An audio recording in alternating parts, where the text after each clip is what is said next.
Come to the next one. The teacher said to the students, there are 24 hours in a day. There are 24 hours in a day. The reporting verb here is said to, past tense. So as per the rules we discussed, all the rules must be applicable. But I say, in this sentence, the rules are not applicable. The tense and the category must remain the same, because this is a fact. There are 24 hours in a day is a fact. Now the tense and the category of a sentence that is a fact or a universal truth must remain the same. If I say the teacher said to the students that there were 24 hours in a day, that means now there are no 24 hours in a day. The sentence does not make any sense. Every sentence must make sense. This is a fact. Now what should be the tense and the category of a sentence that is a fact? Simple present. Regularly happening action, a rarely happening action, or a fact, universal truth, whatever it is, must be in the simple present tense. There are 24 hours in a day. The verb here is are. Are comes only in the present tense. So it must be in one of the 4 categories of present tense. Simple present, present continuous, present perfect, or present perfect continuous. There is no ing here. So not present continuous, not present perfect continuous, because ing is not there. We have only 2 categories left. One is simple present, the other one is present perfect. There is no has to have plus V3, so not present perfect. The only category left is simple present. The tense and the category must remain the same.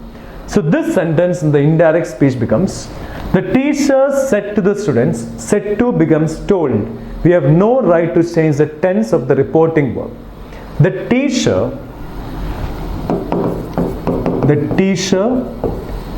told the students that. The teacher told the students that. Simple present in the direct speech. In the indirect speech also it must be simple present. The teacher told the students that there are 24 hours in a day. The teacher told the students that there are 24 hours in a day. The tense and the category remain the same. The sentence started this way. The teacher told the students, past tense. Ended this way. There are 24 hours in a day, present tense. The sentence started in the past, ended in the present, no tense constancy, still grammatically correct, the exception that comes in the topic speech. Got it? Come to the next one. The Kim takes a universal tool. The sun, if I say the earth revolves around the sun, must remain the same. If I say earth revolved around the sun, that means now the earth doesn't revolve around the sun. Does not make any sense. Come to the next one. They said to us, within quotations, Sarojini Naidu is the Nightingale of India. The reporting verb here is said to, past tense, and as per what we discussed, the rules must be applicable. But I say, in this sentence also, the rules are not applicable because this is a fact. Sarojini Naidu is the Nightingale of India is a fact. If I say that teacher, they told us that Sarojini Naidu was the Nightingale of India, that means right now she is not the Nightingale of India, does not make sense. The tense and the category must remain the same. Simple present tense. Sarojini Naidu is the Nightingale of India, simple present. This sentence in the indirect speech becomes said to changes to told. They told us that should remain the same. Sarojini Naidu is the Nightingale of India. They told us that Sarojini Naidu is the Nightingale of India. The tense and the category remain the same. Now the sentence started this way. They told us that, past tense, ended this way. Sarojini Naidu is the Nightingale of India, present tense, started in the past, ended in the present, no tense constancy, still grammatically correct, exception in speech. Come to the next one. Indirect speech. The mother told her child that the sun is rising in the east. Indirect speech. The sun is rising in the east is a fact. The sentence started this way. The mother told her child, past tense. The sun is rising in the east, present tense. Started in the past, ended in the present, no tense consistency. Grammatically correct or wrong? I say this sentence is grammatically correct. Because the sun is rising in the east. Is rising is plus V1 plus ing. Is plus V1 plus ing is present continuous. A fact cannot be in the present continuous tense. A fact must be in the simple present tense. So in this sentence, is rising is a wrong usage. The correct sentence must be, the mother told her child that the sun rises in the east. The mother told her son that the sun rises in the east. The sun is the subject here. Rises is a verb in the V1 form. Subject plus V1 is simple present. A fact must be in the simple present tense. The sentence started this way. The mother told her child, past tense, ended in the present tense, no tense consistency, still grammatically correct. Getting it? Come to the next one. He said to her, comma, within quotations, everyone dies one day. The reporting verb is said to, past tense, but I say in this sentence the rules are not applicable because everyone dies one day is a general statement. A statement that is applicable to everyone is called a general statement. More than that, this is a fact. This is a fact. Everyone dies one day. And if I say, he said to her that everyone died one day, that means now no one is alive. The sentence does not make any sense. This is a general statement. More than that, a fact. The tense and the category must remain the same. So this sentence in the indirect speech becomes, he told her that, the tense and the category must remain the same. He told her that everyone dies one day. He told her that everyone dies one day. Everyone is a subject. Dies is the verb in the V1 form. So this sentence is in the order subject plus V1. Subject plus V1 is simple present. The sentence started in the past, ended in the present, no tense consistency, still grammatically correct. Getting it? These are some exceptions. Come next one. He said to me, comma, honesty is the best policy. The reporting verb is said to, but I say in this case also the rules are not applicable because honesty is the best policy is a proverb. A proverb is a statement that is taken to be true. It means a proverb is a fact. A proverb is taken as a fact. If I say they said to me that honesty was the best policy, that means right now honesty is not the best policy. Doesn't make any sense. Honesty is the best policy. Proverb, it must be in the simple present tense. Because a proverb is a statement that is taken to be true. There's a statement taken as a fact. Honesty is the best policy. The verb here is present tense, no ing, not continuous, not perfect continuous, no has or have plus V3, not present perfect. The only category left is simple present. So this sentence in the indirect speech becomes, said to becomes told. We cannot change the tense of the reporting verb. They told me that honesty is the best policy.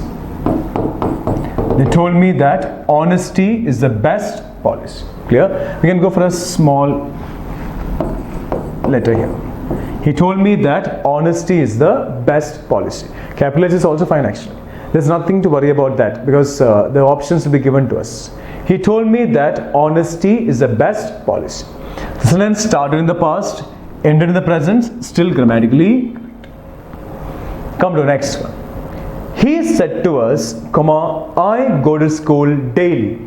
The reporting verb is said to, but in this case also the rules are not applicable because this is a regularly happening action. I go to school daily is the sentence grammatically correct? The word daily tells us about a regularly happening action. I gave you these words: always, usually, often, daily, frequently, normally, generally, every time, every day, every week, every month, every year. All these words tell us about a regularly happening action. If it is a regularly happening action, the sentence must be in the simple present tense. I go to school daily. The subject here is I. The verb here is go, V1, subject plus V1 is simple present. If it is grammatically correct. If it is a regularly happening action, the tense and the category must remain the same. In the direct speech, simple present. In the indirect speech also, it must be in the simple present tense. So this sentence in the indirect speech becomes: he told us that. I becomes he, because he said to us. He go, he goes. The subject in this sentence is he, singular, so the verb must also be singular. He goes to school daily. He told us that he goes to school daily. The sentence started in the past, ended in the present, no tense consistency, still grammatically correct. He goes to school. The subject here is he, plus goes is V1, subject plus V1 is simple present. In the direct speech, simple present. In the indirect speech also simple present, grammatically. Getting it? Come to the next one. She said to him, I used to play tennis. I used to play tennis. Is this sentence grammatically correct? I told you about the rule. I told you the rule regarding the usage used to in the exceptions on tenses. If there is an auxiliary verb in front of used to will be followed by ing. If there is no auxiliary verb in front of used to will be followed by V1 plural. Come to the statement. I used to play tennis. In this statement, we don't have an auxiliary verb. We don't have an auxiliary verb in front of used to. And if there is no auxiliary verb in front of used to must be followed by V1 plural. I used to play. Play is V1 plural. No auxiliary verb in front of used to followed by V1 plural, grammatically correct. Fine. Now, I used to play tennis. She said to him. The reporting verb is said to, but I say in this case also the rules are not applicable, because used to is for a regularly happening action in the past. I told you if it is a regularly happening action, the tense and the category must remain the same. Used to is for a regularly happening action. The only thing is it is in the past.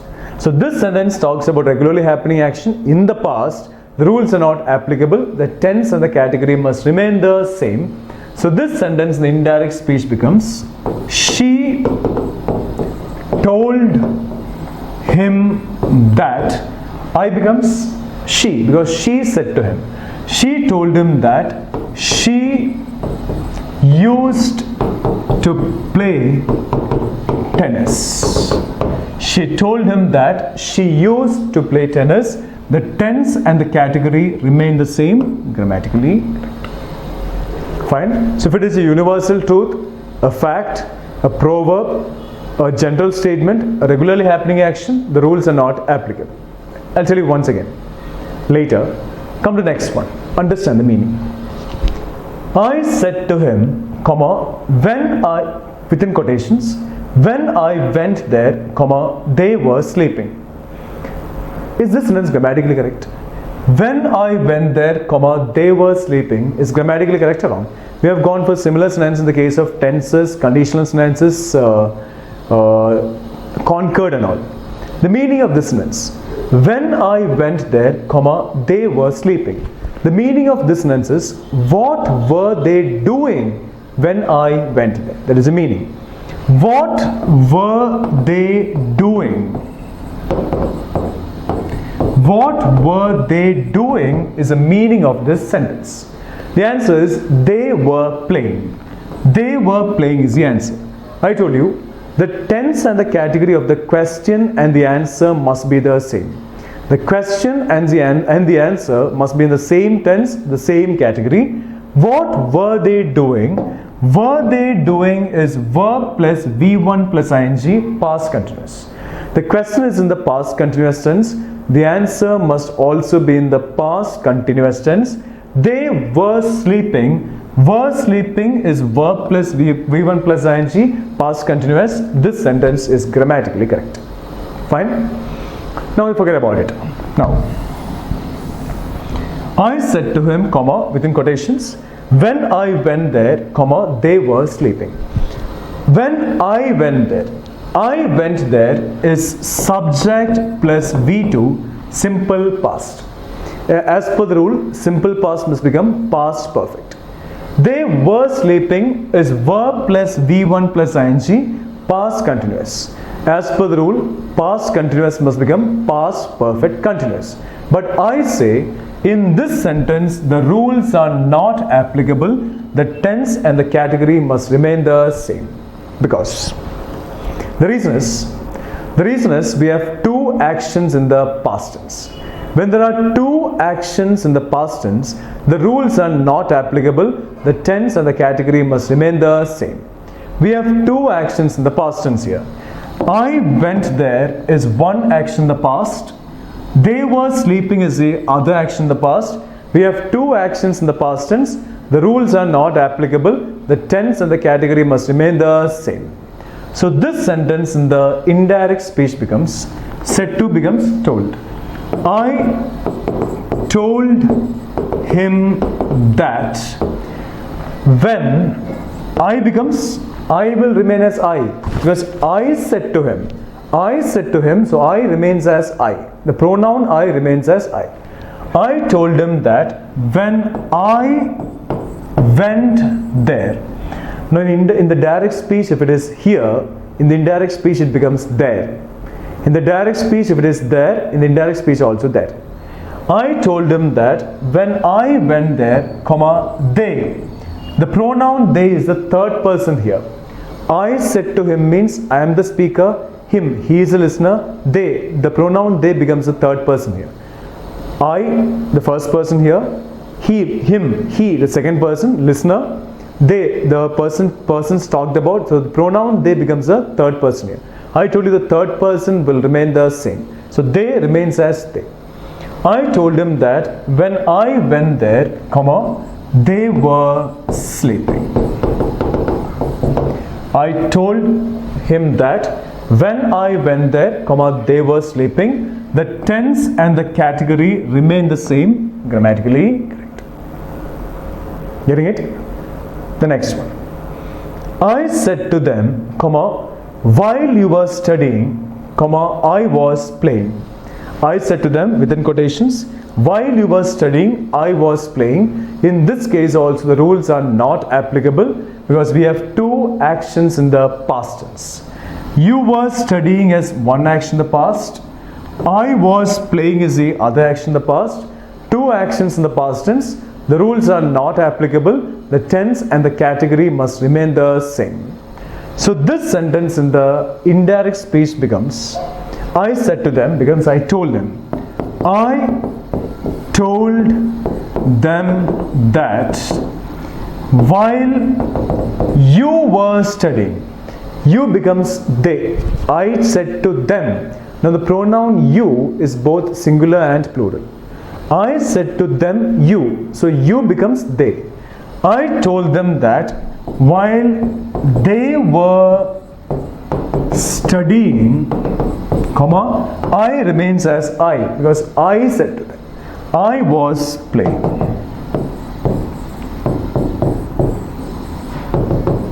I told them that while they were studying, comma, I was playing. You were studying is verb plus V1 plus ing, past continuous. I was playing also the same thing, was plus V1 plus ing, past continuous. I told you the tense and the category must remain the same. I told them that while they were studying, verb plus V1 plus ing, past continuous, remains the same.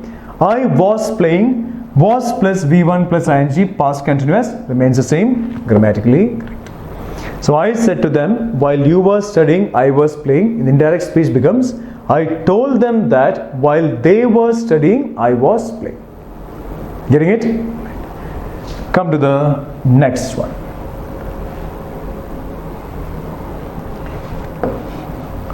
So as I said, the exceptions are, the rules are not applicable in the case of. So I have told you some exceptional cases. We cannot apply the rules in the case of a universal truth, the sun rises in the east and all, a fact, a general statement, a regularly happening action, two actions in the past tense. I add one more in the case of a proverb, right? In these cases, the rules are not applicable. The tense and the category of the sentence must remain the same. I repeat, we cannot apply the rules in the case of a universal truth, a fact, a general statement, a regularly happening action, two actions in the past tense, and when it is a proverb. Clear? So in these cases, the rules are not applicable. Come to the sentence.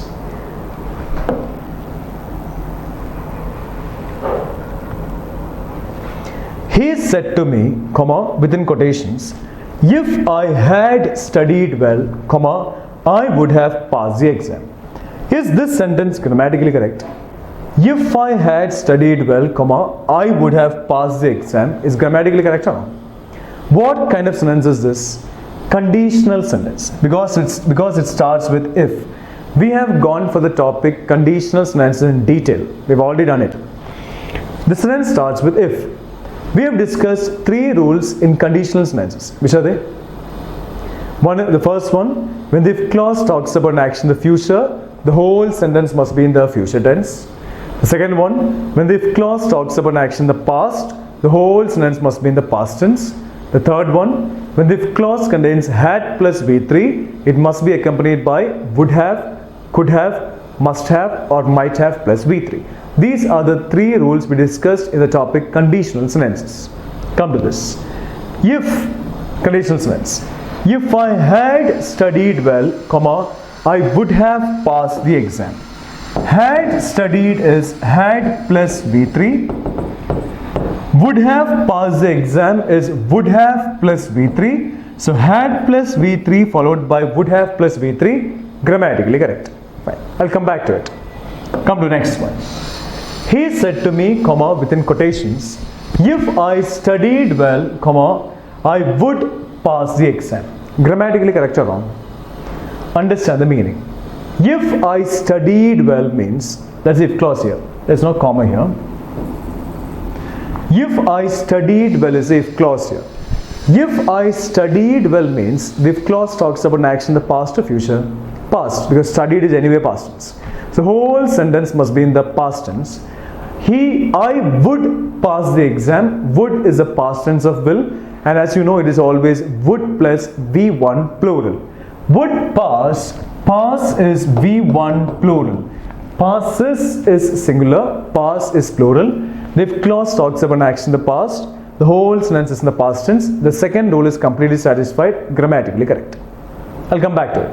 Come to the next one. He said to me, comma, within quotations, if I study well, comma, I will pass the exam. If I study well is the if clause. If I study well means the if clause talks about an action in the past or future. Future. If I study well means I did not study well. I'm not studying well now. I will study well. That's the meaning. The first rule in conditional sentences. So if I study well means the if clause talks about an action in the future, the whole sentence must be in the future tense. I will pass the exam is future tense, grammatically correct. Now come to the first one. He said to me, comma, within quotations, if I had studied well, comma, I would have passed the exam. The reporting verb is said to, but I say in this case the rules are not applicable because we have two actions in the past tense here. Had studied well is one action in the past. Would have passed the exam. Would is a past tense of will. Would have passed the exam is the other action in the past. We have two actions in the past tense. The rules are not applicable. The tense and the category must remain the same. So this sentence in the indirect speech becomes said to changes to told. You know that. He told me that. I becomes he because he said to me. He is a speaker here. He told me that if he had studied well, comma, I becomes he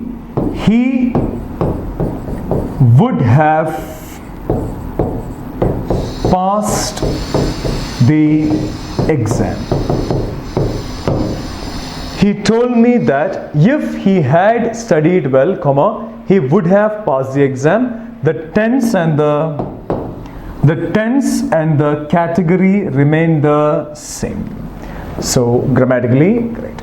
He told me that if he had studied well, comma, he would have passed the exam. Got it? Come to the next one. He said to me, comma, within quotations, if I studied well, comma, I would pass the exam.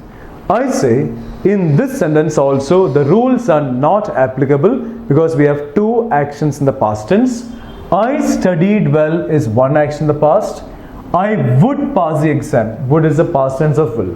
Past tense of will. So I would pass the exam is the other action in the past. Two actions in the past tense. The rules are not applicable. The tense and the category must remain the same. So we'll frame this one in the indirect speech. Said to becomes told. So he told me that if I changes to he because he said to me. He told me that if he studied well, comma, I becomes he would pass or would passed. It's always would plus V1 plural. There's nothing like would plus V2 or would plus V3. It's always would plus V1 plural. He would pass the exam. He told me that if he studied well, comma, he would pass the exam. The tense and the category remain the same grammatically. Getting it? The next one. He said to me, comma, if I study well, comma, I will pass the exam. He said to me, comma, within quotations, if I study well, I will pass the exam. We have two actions here. One is I study well. The other one is I will pass the exam. Two actions are here. So rules are applicable, not applicable. I say in this case the rules are applicable. I told you rules are not applicable when there are two actions in the past tense. When there are two actions in the past tense, the rules are not applicable. That is what I said. In this sentence, we have two actions, but they're not in the past tense. They're not in the past tense, so rules are applicable. I study well. The subject here is I. Study is V1. Subject plus V1 is simple present. Simple present must become simple past. I will pass the exam. Will changes to would. Clear? So this sentence in the indirect speech becomes he told me that. I becomes he. He told me that if he, simple present must become simple past. The V2 of study is studied. He told me that if he studied well, comma, I becomes he will becomes would. He would plus V1 plural. He would pass the exam. He told me that if he studied well, comma, he would pass the exam. Simple present became simple past. Will became would, grammatically correct. Fine. Now, have you noticed? The answer to this question and this question is the same. The answer to this one, he told me that if he studied well, he would pass the exam. The answer to this question as well, the same thing. He told me that if he studied well, he would pass the exam. The answer is the same. Even though the answer is the same, the reasons are different. In this case, we have two actions in the past tense, so the tense and the category must remain the same. In this case, simple present became simple past, will became would. So even though the answer is the same, the reasons are different. Getting it? So these are some exceptions that appear in the topic tenses, in the topic speech. And speech and voice completely depend on tenses. We are solving all these questions with the help of the rules we have discussed in the topic speech, in the topic tenses. So tenses is a very important topic. Questions on tenses will be there in the spotting the part, sentence improvement part, and as you know, tenses surely helps us a lot. The topic tenses surely helps us a lot while approaching voice, speech, close test and sentence completion questions. You need to by heart the tense and the category. You need to by heart the structure of every tense, every category. Come to the next one. She said to him, comma, get out of here. She said to him, please give me your, its book. Give me a look does not make sense. Please give me your book. She said to him, take care of your health. The captain said to the lieutenant. Now L-I-E-U-T-E-N-A-N-T can be pronounced as lieutenant as well as lieutenant. Lieutenant is British pronunciation, lieutenant is American pronunciation. The captain said to the lieutenant, stand to my right. Come to the first sentence. She said to him, get out of here. Get out of here is an order. Right? Get out of here is an order. Come to the next one. She said to him, please give me your book. This is a request. Now, please is always for request. If it is a request, please will be there. She said to him, take care of your health. This is a suggestion or a piece of advice. Now, what is the difference between advice and suggestion? Advice is something that is said for the benefit of others. Her suggestion may or may not be for the benefit of others. Now, any statement that is put forward is called a suggestion. Suggestion is completely different. I'll tell you that. Take care of your health. It is said for your benefit. Now, take care of your health means you take care of your health. If you take care of your health, you will benefit. It is for your benefit that becomes advice, a piece of advice. Drive safe. It's for your benefit, advice. Sleep early. It's for your benefit, advice. Study well, for your benefit, advice. If you study well, you will benefit. If you drive safe, you will benefit. If you sleep early, you will benefit. Work hard. That means you work hard. It's for your benefit. That becomes advice. So take care of your health means it is for your benefit. This becomes a piece of advice. Leave the last one. I'll come back to it. So get out of here is an order. Please give me your book is a request. Take care of your health is an advice. Right? Now these advice, request, order, all these will be in the infinitive form. The indirect speech, request, order, advice will be in the infinitive form. And infinitive means 2 plus V1 plural. 2 plus V1 plural is termed as infinitive. So order, request, advice, all these will be in the infinitive form. Come to the statement as well. The captain said to the lieutenant, stand to my right. This is an order. But more than an order, it becomes a command. More than an order, it becomes a command. What is the difference between an order and a command? Now, I can order anyone, you can order anyone. Command is something that is said with authority. Something that is said with authority becomes a command. When the captain says to the lieutenant, it is of course with authority, so that becomes a command. So stand to my right becomes a command. So order, request, advice, command. Now these four, order, request, advice, command, all these are termed as imperative sentences. Right? These are termed as imperative sentences. Now the rule is this. An imperative sentence in the indirect speech must be in the infinitive form. I told you this. Infinitive is 2 plus V1 plural. An imperative sentence in the indirect speech must be in the infinitive form. every imperative sentence in the indirect speech must be in the infinitive form. That is the rule. Now come to the sentences once again. She said to him, comma, within quotations, get out of here, this is an order. Said to changes to ordered because the sentence given in quotations is an order. So said to changes to ordered. She ordered to him is wrong. It must be she ordered him. I've already told you this. Get out of here, here becomes there. So this sentence in the indirect speech becomes, she ordered him. She ordered him. It must be in the infinitive form. An infinitive is 2 plus V1 plural. The verb here is get. The infinitive of get is to get. She ordered him to get out of there. Here becomes there. She ordered him to get out of there. So she ordered him plus infinitive, grammatically correct. Got it? Right. So she ordered him to get out of there. Come to the next sentence.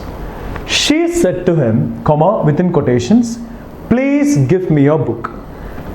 This sentence is a request. Please is always for request. So said to changes to requested. She requested to him is the wrong usage. I told you this. It must be she requested him. Please give me your book. Right. So this sentence in the indirect speech becomes, she requested him. The verb here is give. The infinitive form of give is to give. She requested him to give. Now understand the meaning. She said to him, please give me your book. Right? She said to him, please give me your book. So she requested him to give her. Me becomes her. Your book becomes his book. She requested him to give her his book. Give me your book. Give him my book. Give her his book. Give them our book. Give us their book. All these are fine. So she requested him to give her his book. So she requested him plus to give is infinitive. So grammatically correct. She requested him to give her his book. Come to the next one.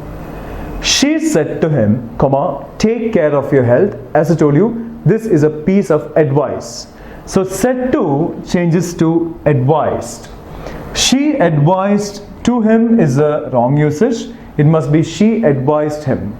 Now this sentence, the indirect speech becomes, she advised him. ADVISCD. There's nothing like ADVICD. There's no usage like ADVICD. We want a verb here, and verb is S. CE is a noun. She advised him. The verb here is take care. The infinitive form is to take care. She advised him to take care of his health.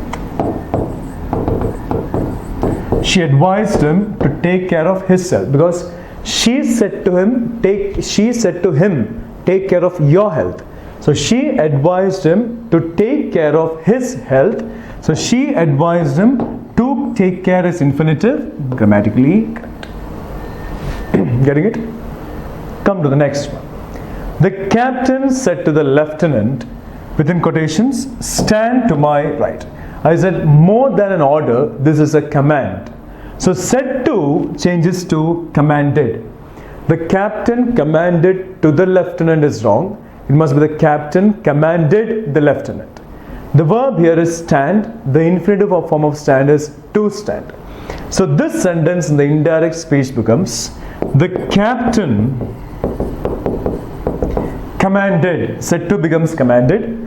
The captain commanded the lieutenant or lieutenant, either of these two pronunciations is correct. The captain commanded the lieutenant to stand to my left, my right can be his right or her right, because the captain can be a male or female. to stand to his right. The captain commanded the lieutenant to stand to his right. To stand is infinitive, grammatically correct. Now, to stand to, redundancy? There's no redundancy here. To stand, this is the infinitive to. And this is a to referring to the direction. So, the captain commanded the lieutenant to stand to his right, grammatically correct. So this is about imperative sentences. I told you, order, request, advice, command. Every imperative sentence in the indirect speech must be in the infinitive form. Got it? Come to the next one. Now,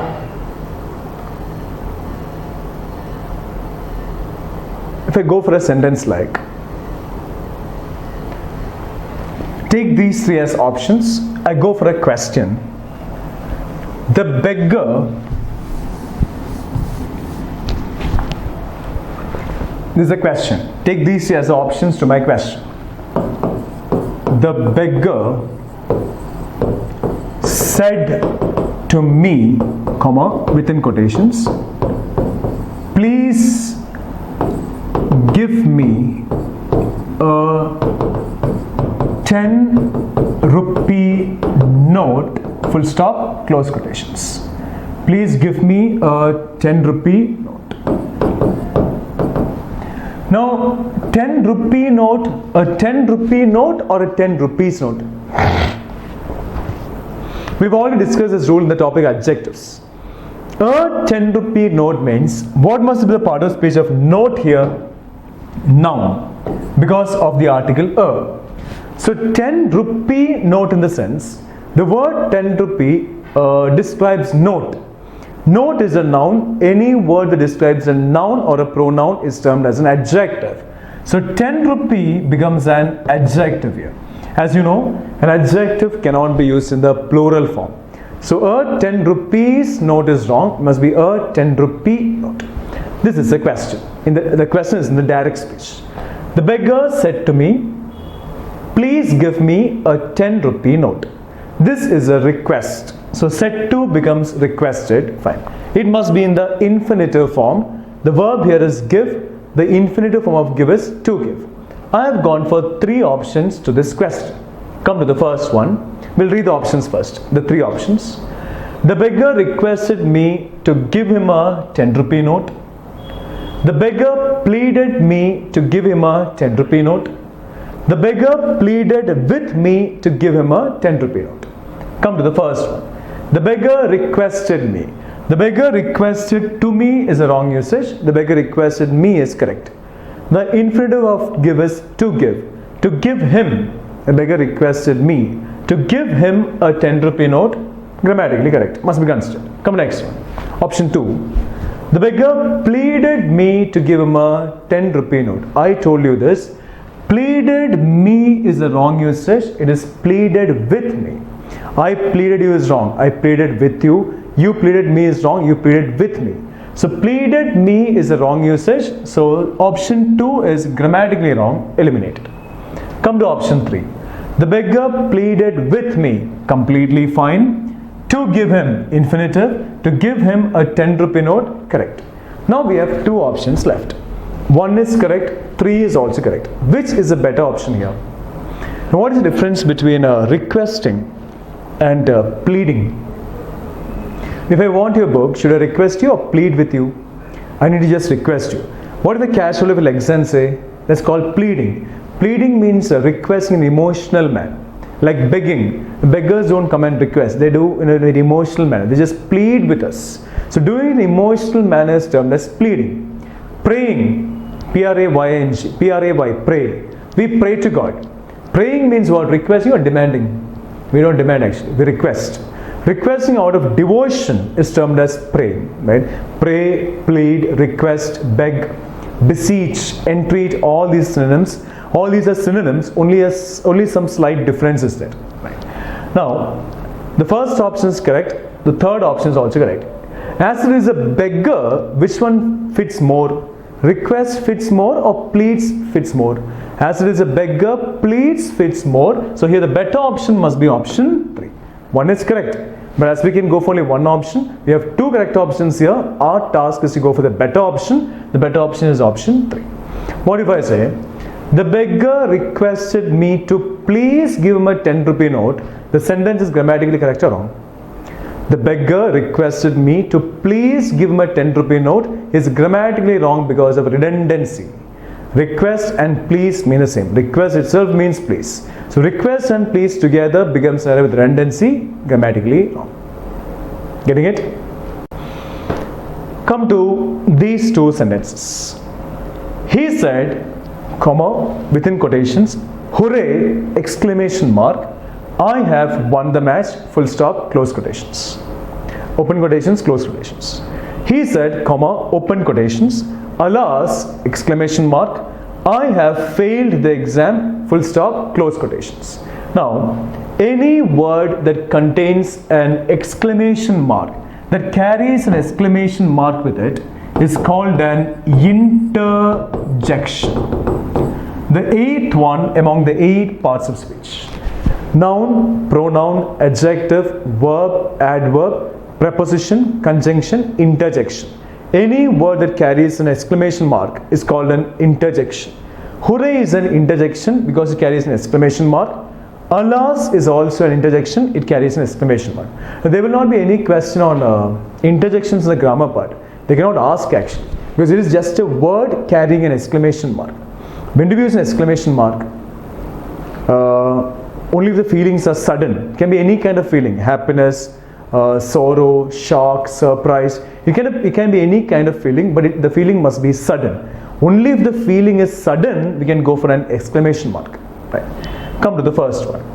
He said, comma, hooray, I have won the match. Now as you know, hooray is an exclamatory word that expresses happiness or sadness. Happiness, you know that.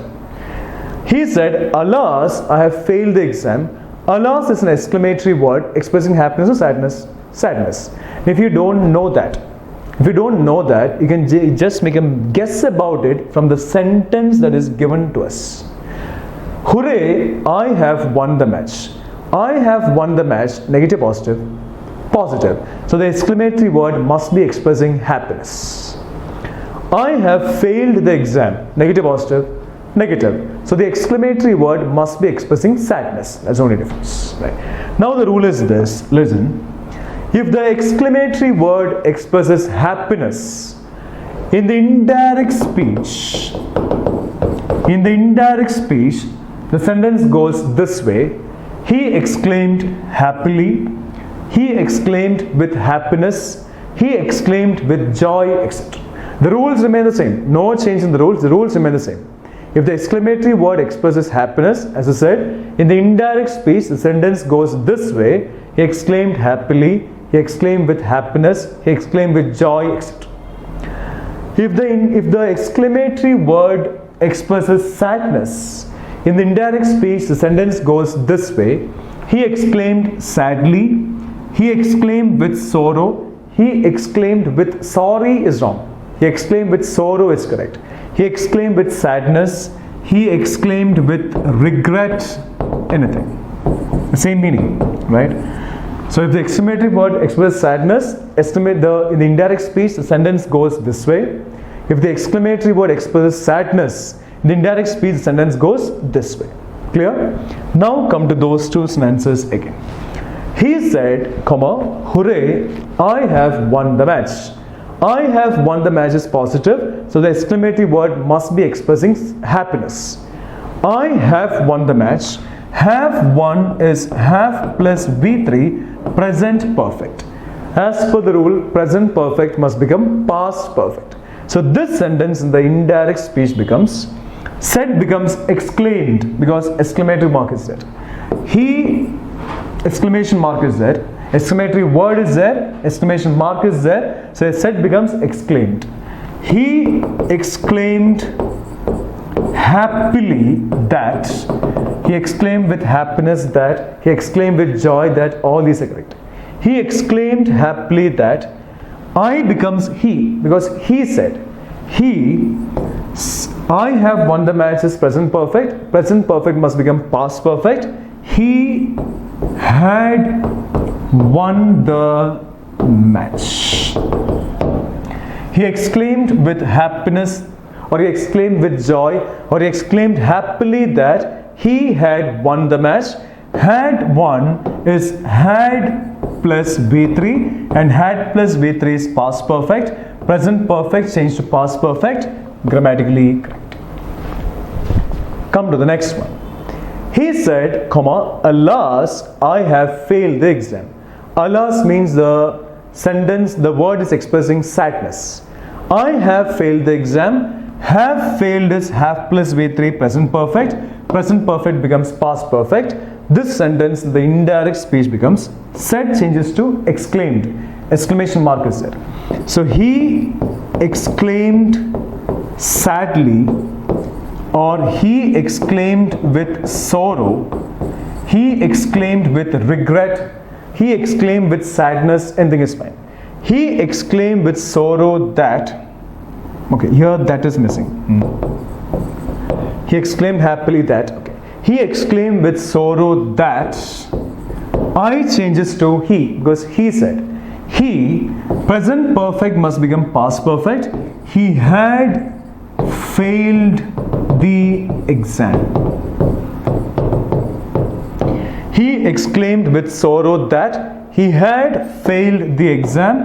Had failed is had plus V3, past perfect.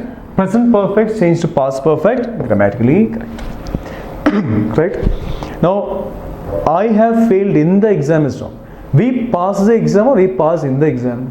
We pass the exam. So we fail the exam. Correct. We fail in the exam is wrong. We pass the exam, we fail the exam. So he exclaimed with sorrow that he had failed the exam. Got it?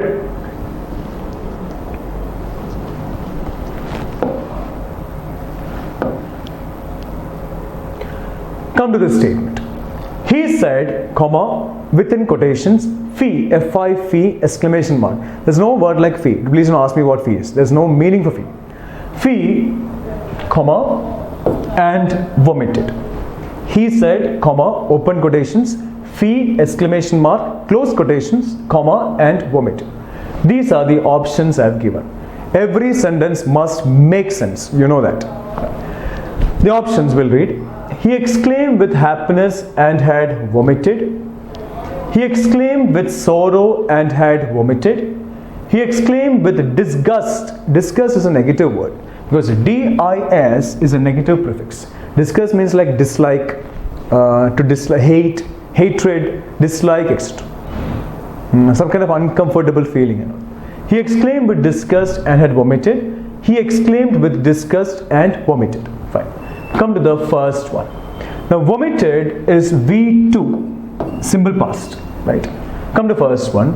He exclaimed with happiness and vomited and had vomited. I told you every sentence must make sense.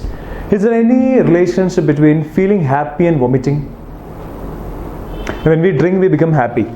And some people vomit after drinking. Is it because of happiness? Or should I say I'm very happy, I'll drink and don't vomit? No.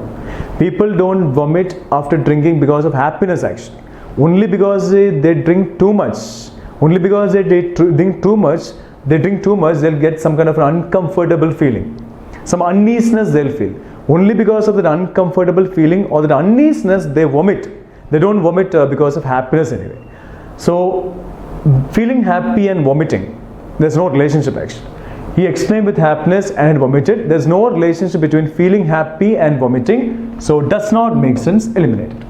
Come to option 2. He exclaimed with sorrow and had vomited. Is there any relationship between feeling sad and vomiting? When we are sad, we feel like crying or vomiting. When we are sad, we don't feel like vomiting, we feel like crying. There's no relationship between feeling sad and vomiting. Doesn't make any sense. Eliminate it. Come to option 3. He exclaimed with disgust. I told you, some kind of uncomfortable feeling, some kind of uneasiness. He exclaimed with disgust and had vomited. Is there any relationship between possessing some kind of uncomfortable feeling and vomiting? Yes. If I say, when we see waste materials dumped here and there, we feel some kind of uneasiness and we feel like vomiting. So there is a relationship between possessing some kind of uneasiness or having some kind of possessing some kind of an uncomfortable feeling and vomiting. So this makes sense, but I say this sentence is grammatically wrong. Now, vomited is V2. This cannot be the answer. Vomited is V2, simple past. As per the rule, simple past must become past perfect. But I say, in this case, vomited remains the same, because what is given within quotations is termed as direct speech, and rules are applicable, or rules must be applied only onto the word or words given within quotations. I told you, what is given within quotations is termed as direct speech. In this case, the word vomited is not given within quotations, so rules are not applicable on the word vomited. It must remain the same, right? So here the answer must be, he exclaimed with disgust and vomited, grammatically. This must be the answer. And there is a relationship between possessing some kind of uneasiness or uncomfortable feeling and vomiting. Makes sense as well. The answer must be 4. If I change the question this way, he said, comma, open quotations, fee, exclamation mark, comma, and exclamation mark, and vomited, full stop, close quotations. Then the answer must be option 3. Vomited is V2. V2 becomes, simple past becomes past perfect. So as I said, we can apply the rules only onto the word or words given within quotations, because a word or words given within quotations is termed as direct speech, right? So words given within quotations are the words that belong to direct speech. We have to apply only onto the words or word or words that are there within quotations. Got it?